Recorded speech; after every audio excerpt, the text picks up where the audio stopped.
తాకట్లో ఉన్న మీ బంగారాన్ని విడిపించి ఆ రోజు ఆన్లైన్ రేటుకి కొంటాం. Sharma gold company. నమస్కారం, వెల్కమ్ టు సుమన్ టీవీ. నేను గీతాంజలి. ప్రస్తుతం మనతో పాటు భారతీ శంకరపీఠం వ్యవస్థాపకులు, ప్రముఖ ఆధ్యాత్మికవేత్త బ్రహ్మశ్రీ అన్నవరపు తిరుపతిమూర్తి అవధాని గురువు గారు ఉన్నారు. వారితో మాట్లాడదాం. గురుగారు నమస్కారం అండి. ఓం శ్రీ మహాగణాధిపతయే నమః. మనుషుల పైన ఎవరి అనుగ్రహం ఉన్నా ఉండకపోయినా పితృదేవతల అనుగ్రహం ఖచ్చితంగా ఉండాలి అని అంటారండి. ఆ అనుగ్రహం లేకపోతే ఎన్నో బాధలు పడతారు ఈ లౌకిక ప్రపంచంలో అని చెప్తూ ఉంటారు. అసలు ఎలాంటి బాధలు ఉంటాయి, అసలు ఎందుకు ఉంటుందంటే సాధారణంగా పితృలని మన పూర్వీకులే, వారు అసలు ఎందుకు శాపాలు పెడతారు, వాళ్ళ నుంచి దోషం ఎందుకు వస్తుంది, ఏం చేస్తే వస్తుంది, ఎవరి అపార్థం అనర్థాలు అవి, వీటి గురించి ముందుగా తెలియచేయండి గురుగారు. తప్పకుండా అమ్మా. ఇక్కడ మనం మీరు అడిగిన దాంట్లో వారు ఎందుకు శాపాలు పెడతారో అన్నారు కదా. ఎవ్వరు ఎవరికి శాపాలు పెట్టరమ్మా. ఎవ్వరు ఎవరికి శాపాలు పెట్టరు. మనల్ని ఒక గదిలో ఉంచి మనకు నీళ్లు తిండి ఇవ్వకపోతే ఏం జరుగుతుంది? మనం బాగా బాధపడుతుంటే ఆ ఉసిరే వారికి శాపమే తగులుతుంది. అది శాపానికి కారణము, దోషానికి కారణము ఎవరు మనం తిట్టక్కర్లేదమ్మా. మనం ఆచరించవలసినది ఎప్పుడైతే ఆచరించమో తద్వారా వచ్చేటువంటిది శాపము, దోషము. రెండు రకాలుగా ఉంటుంటాయి. దీనికి ప్రధానంగా మనం చెప్పుకోవాలంటే, ఒక పిల్లవాడు పుట్టడానికి ముందు 3 మాసాలు తండ్రి యొక్క శిరస్సు నందు బీజం ఉంటుందమ్మా. 3 మాసాలు తండ్రి యొక్క శిరస్సు నందు ఆ బీజం ఉండి తర్వాత తల్లి గర్భంలో పడుతుంది. 9 మాసాలు. ఈ 9 మాసాలు, ఈ యొక్క 9 మాసాలు, ఈ 3 మాసాలు కలిపితే 12 అనేటువంటిది పుష్కరం. అదొక యోగం. మాతృత్వం అంటే సామాన్యమైంది కాదు కదమ్మా, అదొక యోగం. దానికే గర్భస్థ పిండం అంటారు. 3 రుణాలతో జన్మించినప్పుడు మనిషి పుట్టిన తర్వాత ఆ తల్లి తన రక్తాన్ని మొత్తం కూడా పాలగా మార్చి పిల్లల ఆకలి తీరుస్తుంది. వాళ్ళ కోసం తన జీవితాన్ని మొత్తం ధారపోసినట్టుగా. ఆ పిల్లలు పెరిగి పెద్దవారైన తర్వాత నువ్వెంత, నీ బ్రతికెంత పో అని చెప్పి నడి రోడ్ల మీద వదిలేయటం, తల్లిదండ్రులని వృద్ధాశ్రమాల్లో వదిలేయటం. ఈ వృద్ధాశ్రమాలలో నడి రోడ్ల మీద ఎప్పుడైతే వదిలేశారో దాని నుంచి పితృశాపాలు వస్తాయమ్మా. అలా చేసినప్పుడు అలాంటి పనులు ఇవి అంటూ వ్యాధి లాంటిది. ఎవరైతే తల్లిదండ్రిని అనాథాశ్రమంలో, వృద్ధాశ్రమంలో వదిలేస్తారో వాళ్ళ ఇంట్లో మనం మంచినీళ్ళు కూడా తాగకూడదు. వాళ్ళ ఇంట్లో మనం మంచినీళ్ళు తాగితే ఆ దోషంలో మనం పాల్పంచుకున్నట్టే. ధర్మం తెలుసుకోవాలంటే నడి రోడ్డు మీద వదిలేసి వెళ్ళిపోతారు. వాళ్ళ ఇంట్లో మనం మంచినీళ్ళు తాగినా, వాళ్ళ ఇంటి వైపు చూసినా ఆ దోషం మనకు ఆపాదిస్తుందండి. ఆ క్షణంతో వాళ్ళు చనిపోయిన వాళ్ళు ఒక రకంగా చెప్పాలంటే. ఏ పని లేదు, ఏమీ తోచట్లేదు అని ఎవడో ఒక్కసారి శ్మశానానికి వెళ్ళరాడుగా. అసలు అక్కడికి ఎందుకు వెళ్తారు? షోరూమ్లకి వెళ్తారు, ఇంకో చోటుకి వెళ్తారు, ఇంకో చోటు, అన్ని చోట్లకి వెళ్తారు. కానీ ఏమీ తోచట్లేదు, శ్మశానానికి అయితే ఎవరు వెళ్ళరుగా. అలాంటి కొంపవుతుంది వాళ్ళది. వాళ్ళ ఇంటికి వెళ్ళినా, వాళ్ళతో ఎలాంటి శావాసం చేసినా, వాళ్ళతో మంచిది తగినా ఆ పితృశాపము అనేటువంటిది మనకు వస్తుందండి. గర్భశోకం కూడా మనకు తగులుతుంది ఖచ్చితంగా. మనకు సంబంధం లేకపోవచ్చు, కానీ వాడు ఆ పని చేశాడని తెలిసి కూడా అతనితో మనం ఉండటం, అది పితృశాపానికి దారితీస్తుందమ్మా. ఇక పితృదోషం, మనిషి చనిపోయిన తర్వాత అతనికి చేయవలసిన కర్మకాండలు ఏవి కూడా సరిగ్గా చేయకపోవటం ఒకటి. 2, మొన్న కరోనా వచ్చింది, మనకు అది మాత్రం తెలుసు. అంతకుముందు ఎన్నోటువంటి వచ్చి ఒప్పిళ్ళని అవన్నీ వచ్చేస్తుంటాయి. మనిషి చనిపోయిన తర్వాత దహన సంస్కారానికి కూడా నోచుకోలేకపోవటం. కొంతమంది చూస్తాం, దహన సంస్కారానికి కూడా నోచుకోలేకపోవటం. ఆ తర్వాత దానికి చేయవలసిన ప్రక్రియలు పూర్తిగా చేయలేకపోవటం, దానివల్ల పితృదోషం. అలాగే చాలామంది నెల చనిపోయిన తర్వాత ఆ తిథి వచ్చినప్పుడు మాసికాయలు పెడుతుంటారు, అలాగే పెట్టరు. మాకు కుదరదనో ఇంకోటనో పెట్టరు. దాని ప్రభావం ఎందువల్లనంటే, మనిషి చనిపోయిన తర్వాత మొదటి రోజు నుంచి 10వ రోజు వరకు రోజు పెట్టేటువంటి పిండ ప్రదానం వల్ల మనిషికి ఈ మాత్రం శరీరం ఆపాదిస్తుందమ్మా, చనిపోయినటువంటి వ్యక్తికి.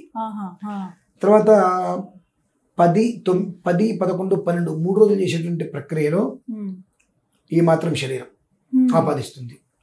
వారు మొత్తం అంతయు కూడా మనం వదిలే తిలోదకాలు ఏవైతే వదులుతుందో అవి వారు పుచ్చుకుంటూ ఉంటారు. మనం వదిలేటువంటి తిలోదకంలో పిండ ప్రదానంలో 25% వాళ్ళకి వస్తాయి, మిగిలిన మొత్తం కూడా యమకింకరలకి ఆహారాన్ని వెళ్ళిపోతుంటుంది. ఆ సమయంలో వారికి దాహం వేసి బాధపడుతూ ఉంటారు. వారు ఎప్పుడైతే దాహం వేసి మోరలు పైకెట్టి ఇబ్బందులు పడుతూ ఉంటారో దాని ప్రభావం మనకి ఇక్కడ తింటూ లేకుండా పోతూ ఉంటుందమ్మా. కొందరు ఇళ్లలో చూస్తామండి పరిస్థితి, తినడానికి లేకుండా పోతుంది. విషయం ఏంటంటే డబ్బు ఉంటుంది కానీ సమయానికి వాళ్ళు తిండి దొరకదు. అక్కడ ఉన్నా సరే తిండి లేక పక్కకి వెళ్ళిపోతారమ్మా. ఆ టయానికి ఇంకోటి ఏదో వెళ్ళాల్సి వచ్చి తినటం కూడా వదిలేసి పక్కకి వెళ్ళిపోతుంటారు. ఇదే దీన్ని కర్మ అంటారు. డబ్బు ఉండి కూడా మనిషి జన్మించిన దగ్గర నుంచి మరణించే వరకు ప్రతి గడియ కర్మానుసారం నడవాల్సిందేనమ్మా. దీన్నే పితృదోష ప్రభావంలో మొదటి ఘట్టము అంటారు. ఇకపోతే ఇంకొక విషయం, మనిషి చనిపోయిన తర్వాత హస్తికలు ఉంటాయి. అవి కూడా అంటే పితృదోషం ఏ ఏ కారణాల చేత వస్తుంది అన్న విషయం గురించి అవి కూడా మన వాళ్ళు 3 కుండల్లో పెట్టండి 2 కుండల్లో పెట్టండి అని చెప్పేసి పెట్టిస్తూ ఉంటారు. నాకు అనిపిస్తూ ఉంటుంది వీళ్ళు కూడా చనిపోయిన వాళ్ళతో చనిపోతే బాగుండు అనిపిస్తుంది. లేదంటే ఆ విషయం ఎవరైతే చెప్పారో వాళ్ళు చచ్చిపోతే బాగుండు అనిపిస్తుంది. అట్లా చేయకూడదమ్మా. అలా విడదీయకూడదు. హస్తికలు కపాల నుంచి పాదాల వరకు కూడా ఉండే హస్తికల్ని 3 విభాగాలుగా చేసి గంగలో గోదావరిలో కృష్ణలో కలిపేస్తాను అంటే నువ్వు శరీర భాగాలను ఏం చేసావు? ఇట్లా విచ్ఛిన్నం చేసినట్టు శరీర భాగాలను విచ్ఛిన్నం చేసావు. అదొక దోషం. అంతకు మించిన దారుణమైనటువంటి దోషం. నేను కొన్ని మాటలు మాట్లాడకూడదమ్మా, దయచేసి ఏమైనా కొద్దిగానే మాట్లాడాల్సి వస్తుంది. ఈ హస్తికలు విడి చేసిన తర్వాత 2 నెలలు 3 నెలలు 5 నెలలు 6 నెలలు దాచుకుంటారు. కుదరలేదండి అప్పుడు వెళ్తామని చెప్తారు. ఆ అస్థికలు 10వ రోజు తర్వాత ఉండకూడదమ్మా. ఉండకూడదు. ఎప్పుడైతే నువ్వు దాచావో చనిపోయిన శవం ఉన్నటువంటి ఇంటితో సమానం నీళ్ళు. శ్మశానం కన్నా దారుణత దారుణం. ఆ ఇంటి గాలి కూడా మనకు సోకూడదండి. అంటే ఇప్పుడు చనిపోయిన వారి ఆత్మశాంతి కలగడానికేనా గురువు గారు నీళ్ళలో కలుపుతారు? అసలు ఎందుకు ఈ కలపటం అనేది దేనికి నీళ్ళలో కలిపేది అస్థికలు? దీనికి కొన్ని రకాల మంత్రాలు ఉంటాయమ్మా. పృథివీంగచ్చాంతరిక్షం గచ్చ దివం గచ్చ దిశో గచ్చ సువర్గచ్చ సువర్గచ్చ దివం గచ్చ దిశో గచ్చాంతరిక్షం గచ్చ అపోవా గచ్చ యది తత్రతే హితమోషదేషు ప్రతిష్ఠా శరీరై. మరలా అంటే ఇవన్నీ కూడా ఒకే చోట మనం గంగలో కలిపేసేయటం వలన ఎక్కడో ఇంకొక చోట ఈ ఆత్మకి స్థావరం కల్పించాలి. ఆత్మ అనేది ఇప్పుడు మనం ఉన్నాం. ఈ శరీరం లోపల ఆత్మ ఉన్నంతసేపు మనం ఎడతిప్పుతాం చేతులు తిప్పుతాం. ఆత్మ వెళ్ళిపోతే ఆత్మ ఆ జీవిని వదిలేసింది. వదిలేసినటువంటి ఆత్మ ప్రేత రూపమై గాల్లో తిరుగుతుంటుందమ్మా. దానికి ప్రేత రూపం విముచ్యత అని దాని కొన్ని మంత్రాలతో మనం చేస్తాం. దానికి ఏంటంటే ఆ ప్రేత రూపాన్ని వదిలేసి మరొక శరీరంలోకి నువ్వు వెళ్ళడానికి దానికి మనం యోగ్యత కల్పించాలి. ఎప్పుడైతే మనం మూడు చోట్ల పడేస్తామో మన కుటుంబంలో పుట్టేటువంటి సంతానానికి ఏదో ఒక వైకల్యం, అలా విడివిడిగా కలిపినందుకు ఏదో ఒక వైకల్యం, ఇది పితృదోష ప్రభావం. వీటిల్నే పితృదోష గమనాలు ఉంటారమ్మా. ఊరికే రావు. పితృదోషము అంటే నేను మాట వినలేదు కాబట్టి రానంట. చనిపోయినటువంటి వ్యక్తికి ఏదైతే చెయ్యాలో అది నువ్వు చెయ్యట్లా. పితరం అంతేచ కర్మని అన్నారు. అతను చనిపోయిన తర్వాత అతనికి చేయవలసింది అక్కడ చేసి వదిలేస్తున్నాం. కానీ ప్రతి సంవత్సరం నువ్వు పుట్టినప్పుడు నీకు పుట్టినరోజుని ఎలా చేసుకుంటూ వచ్చారో అలాగే చనిపోయిన రోజున నిర్యాణం, ఆబ్దీకం, శ్రార్థం అనేటువంటి ఉంటాయి. ఖచ్చితంగా చేసి చేయాలి. ఇది ఎలా గురువు గారు? అంటే ప్రతి సంవత్సరం ఒకటే రోజునని చేయాలా? ఏ విధంగా చేయాలని అంటారు? ఎప్పుడైతే వీరు చనిపోయినటువంటి రోజు ఉంటుందో ఆ రోజుకి ఒక తిథి, ఆ తిథే ప్రధానం. ఆ తిథిరాలు చేయాలి. ఏ కారణం చేత అయితే నువ్వు పెట్టడం మానేసావు ఆ రోజు వారికి పితృదేవతలకు పెట్టేటువంటిది పిండం. పితృదేవతలకి పెట్టేటువంటి పిండం నువ్వు ఎప్పుడైతే ఆ వారికి పిండం పెట్టడం మానేసావో ఆ పిండం నీ ఇంట్లో పుట్టడం మానేస్తుంది. ఒకవేళ పుట్టవలసిన పరిస్థితి వస్తే వైకల్య విధానం, కొంత గర్భస్రావాలు అయిపోతాయి. వస్తుందో రాదో తెలియదు. పిల్లలు పుట్టిన తర్వాత ఇవాళ రోజులు ఎక్కువ శాతం బాక్సుల్లో ఉండటం ఇవన్నీ దేనికమ్మా? పితృదోష ప్రభావాలు. పితృదోషం అంటే ఒకటి కాదమ్మా, అనేక విధానాలుగా వస్తూ ఉంటుంది. ఆ విధానం మనం తెలుసుకోవటమే కష్టం. ముందు ఏ విధానం ద్వారా పితృదోషం వచ్చిందంటే జాతకం చూస్తాం ఏదో అంటాం. అలా కాదంట. జాతకంలో దాని ప్రభావం కనిపించవచ్చు కానీ అనుభవించే వారికి తెలుస్తుంది దాని బాధ. అంటే ఎలాంటి సమస్యలు ఉంటాయండి ఒకసారి మాట్లాడుకుంటే పితృదోషం వాళ్ళకి? మనిషికి ఏదున్నా లేకపోయినప్పటికీ కూడా సంతతి అనేటువంటిది, ఆ సంతానానికి సంబంధించినటువంటి ప్రతిదీ వాళ్ళకి భారమే, బాధే.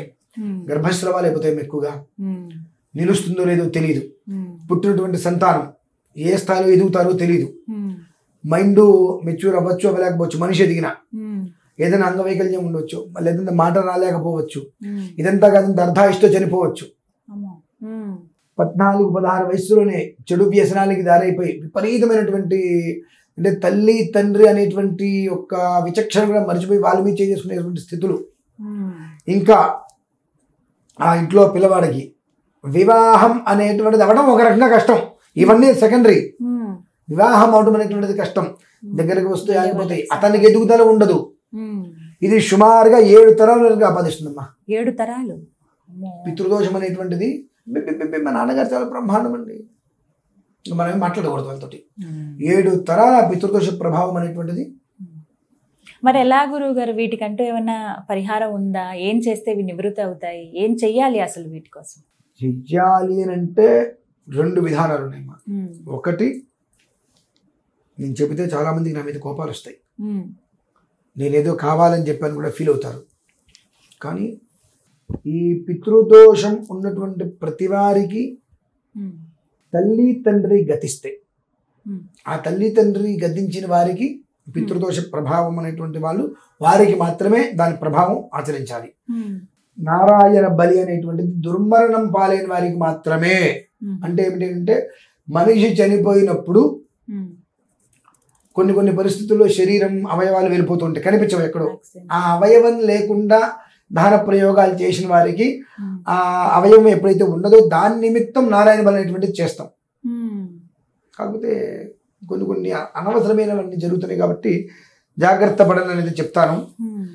ఈ రకంగా వచ్చే పితృదోషానికి ప్రభావాలు ఇవన్నీ కనుక దీనికి మూలంగా ఇప్పుడైతే భగవద్ అనుగ్రహం వలన మనకు కాళేశ్వరంలో సరస్వతి నది అంతర్వాహిని, సరస్వతి నది పుష్కరాలు వస్తున్నాయి. ఏమండి పితృదోషానికి పరిహారాలు చెప్పమంటే పుష్కరాలకి దీనికి సంబంధం ఏంటంటే నాకు ఇందాక మీకు ఒక మాట చెప్పా, 5వ స్థానము అని అంటే పుత్రస్థానము అని.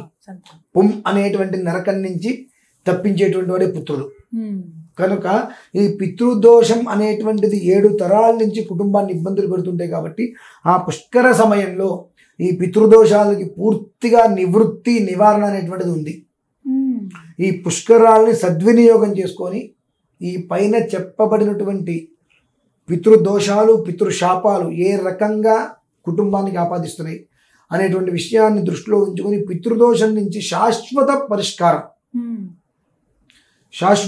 ఇప్పుడు ఎట్లా, గురువు మారితేనే మనకు వచ్చేది, గురువు మారితేనే మనకు పుష్కరాలు వస్తాయి. 5వ స్థానం అనేటువంటిది పంచమం అంటేనే గురువు అధిపత్యానికి. జ్యోతిష్శాస్త్రంలో లగ్నాత్తు పంచమం అంటే అక్కడ బృహస్పతి ఉన్నాడా అని చూస్తారు. 5వ స్థానం అంటే బృహస్పతికి సంబంధించింది వాస్తవానికి. లగ్నాన్ని నుంచి అనుసరించి చూసుకుంటూ వస్తే అందులో ఉన్న గ్రహానికి బృహస్పతి ఎక్కడ సంతానం కలుగుతుంది అని మనం చెప్తాం. పంచమ స్థానానికి బృహస్పతి కాబట్టి ఇక్కడ వచ్చినట్టు మళ్ళీ సరస్వతి అనేటువంటి జ్ఞానవృద్ధికి 5వదే కాబట్టి గంగే జమున కృష్ణ గోదావరి సరస్వతి అంటే 5వది కాబట్టి అంతర్వాహినిగా వెళ్తుంది మళ్ళీ అది. సంగమం త్రివేణి సంగమం అంతర్వాహిని. ఇది అంటే ఇట్నుంచి చూసుకున్న త్రివేణి 5కు 3కు 8 అంటే ఆయుష్ స్థానం. ఈ ఆయుష్ అనేటువంటిది ఏ రకంగా అక్కడ పోయింది దాని ప్రభావం మనకు తెలియదు. దాని నుంచి వచ్చేటువంటి అనేక రకమైన దోషాలు ప్రభావమైంది పితృదోషం. దీని నుంచి అన్ని ఆపాదించినాయి కాబట్టి సరస్వతి నది పుష్కరాలని ఖచ్చితంగా ప్రతి ఒక్కరూ కూడా సద్వినియోగం చేసుకొని పితృదోషము పితృశాపము అనేటువంటి దాని నుంచి పూర్తిగా బయటపడి సుఖంగా ఉండాలి. పుం అనేటువంటి నరకం నుంచి పూర్తిగా బయటపడాలి అనేటువంటిది అయితే నేను కోరుకుంటున్నానమ్మా. ఈ అవకాశం మరలా వస్తుందంటే చెప్పలేం. అంటే అదేంటండి ప్రతి 12 ఏళ్ళకి పుష్కరాలు వస్తాయి కదా, మళ్ళీ పుష్కరాలు ఉన్నాయి కదా. అంతర్వాహినిగా యోగ భూయిష్టంతో వచ్చేటువంటిది కష్టం. సరస్వతి పుష్కరాలు మళ్ళీ ఉంది కదండి, యోగ భూయిష్టంగా వచ్చేటువంటిది కష్టం. కనుక ఆ అవకాశం భగవంతుడు మనకి ఇచ్చాడు. మనం ఎన్ని పాపాలు చేస్తున్నా, ఎన్ని దోషాలు చేసినా ఏదో ఒకసారి మొత్తాన్ని కూడా తుడిపేస్తాడు భగవంతుడు. అటువంటి మహత్తరమైనటువంటి సమయం పుష్కరాలు. కాబట్టి పితృదోషం, ఈ కారణరీత్యా పితృదోషం ఉన్న ప్రతి ఒక్కరూ ఈ యొక్క పుష్కరాలని సద్వినియోగం చేసుకుని అక్కడ పితృదేవతలకు చేయవలసిన ప్రతి ఒక్కదాన్ని చక్కగా చేసుకొని ఆ పితృదోషాల నుంచి, పితృశాపాల నుంచి పూర్తిగా విముక్తి చెందాలని చెప్పి కోరుకుంటున్నానమ్మా. కార్యక్రమాలు ఏమైనా చేస్తున్నారా గురుగారు? అక్కడ మొత్తం ఒక ఏర్పాటు కూడా చేసేస్తున్నారు మన వాళ్ళు. ఎలాంటి పరిస్థితులలో అంటే మా ఇళ్ళలో అన్నశ్రార్థాలు చేస్తారు. ఆ అన్నశ్రార్థాలు చేసేటువంటి వాళ్ళకి నలుగురు భోక్తలు, వాళ్ళకి ఒక వంట మనిషి, మంత్రం చెప్పాలి. ఎవరికి వారికి విడివిడిగా, అంటే ఇప్పుడు ఒక 15 మంది వస్తే 15 మందికి ఎవరికి వారి విడివిడిగా ఎవరి వంట వాళ్ళకి ఇచ్చేటట్టుగా అన్ని ఏర్పాట్లు చేస్తున్నారు. అలానే పితృదోష ప్రభావ రీత్యా చేసేటువంటి విధానం వేరు ఉంటుంది. ఆ దానికి సంబంధించిన దోష ప్రభావంతో వచ్చేటువంటి వారికి ఆ ఏర్పాట్లు కూడా అక్కడ పూర్తిగా జరుగుతున్నాయి ఇవన్నీ కూడా. ఎందుకంటే మరలా పుష్కరాలు వస్తూ ఉంటాయి. అంతర్వాహినిగా శాస్త్రానికి అనుసంధానంగా యోగ మార్గానికి దగ్గరగా ఉండేటువంటిది తక్కువ. పితరం అంతేచ కర్మ అనేటువంటి విధానానికి పూర్తి సమ్యక్ ప్రణాళికతో ఆ విధానాన్ని అనుసరించి వచ్చినటువంటిది ఇప్పుడు మనకు సరస్వతి పుష్కరాలు. ఎక్కడెక్కడో రావాల్సింది కేవలం యుద్ధం అనేటువంటి దాని వల్ల మనకి ఇక్కడ ఏర్పడింది. కాబట్టి ప్రతి ఒక్కరూ ఆ అవకాశాన్ని ఎక్కడికి వెళ్లకుండా ఇక్కడికి వచ్చి ఆ 1 రోజు 2 రోజులు ఉండి సద్వినియోగం చేసుకోవాల్సిందే. చక్కగా వివరించారు గురుగారు, ధన్యవాదాలండి. విన్నారు కదా, ఎవరైతే సరస్వతి పుష్కరాల్లో పాల్గొనదలుచుకున్నారో, సాధారణంగా మనందరికీ ఉండేటువంటి సమస్యలు ఇవి, పితృదోషాలు కానీ పితృశాపాలు కానీ, వీటి నుంచి బయటపడేటువంటి ఒక అద్భుతమైన అవకాశం అని చెప్పొచ్చు. మే 15 నుంచి 26వ తారీఖు అండి. అలాగే గురుగారి ఆధ్వర్యంలో కొన్ని హోమాలు జరుగుతున్నాయి, అలాగే పూజా కార్యక్రమాలు కూడా చేస్తూ ఉన్నారు. పితృతర్పణాలు కావచ్చు, వీటి అన్నిటికీ సంబంధించి మీరు వివరాలు కనుక్కోవాలంటే స్క్రీన్ మీద నెంబర్స్ ప్రొవైడ్ చేస్తాను, కాల్ చేసి డీటెయిల్స్ కనుక్కోండి. ఇది వాళ్ళ వీడియో. నమస్తే.